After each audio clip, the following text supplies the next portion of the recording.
Hello and welcome. This is a video in the measurement unit on the surface area of a sphere.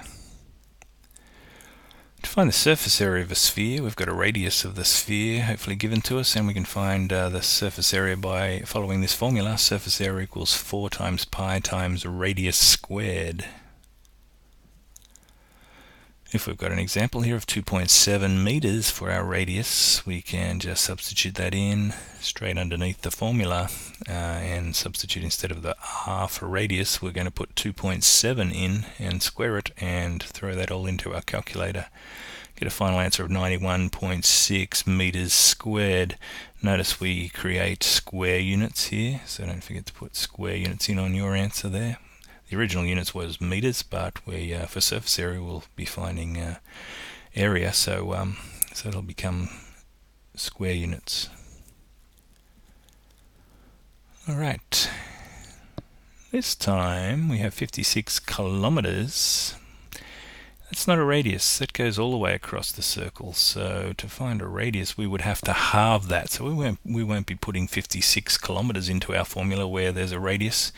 We're going to have to halve that, so you put 28 in there. Now 28, I'm here to tell you, is 56 divided by 2, so if we divided that by 2 we'd find that a radius going from the center, just the center, to the outside would be 28 kilometers.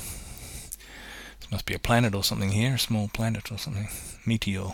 Anyway, a spherical shape, 28 kilometers in radius, gives us 9,852 kilometers squared if we rounded it off to the nearest whole number. Notice the units again have been squared because we're finding a surface area. So don't be fooled, don't use the 56 straight out. We need to halve it to find a radius and use that into our formula.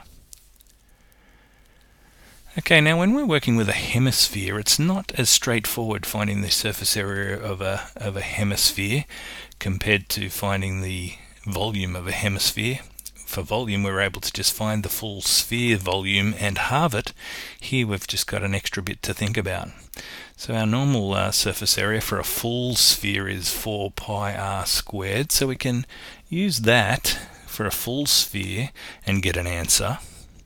And if we halve that, just the curved sort of flat surface there, we have 162.86 etc. divided by 2. So we're just trying to find the surface of the rounded curvy bit all the way around there.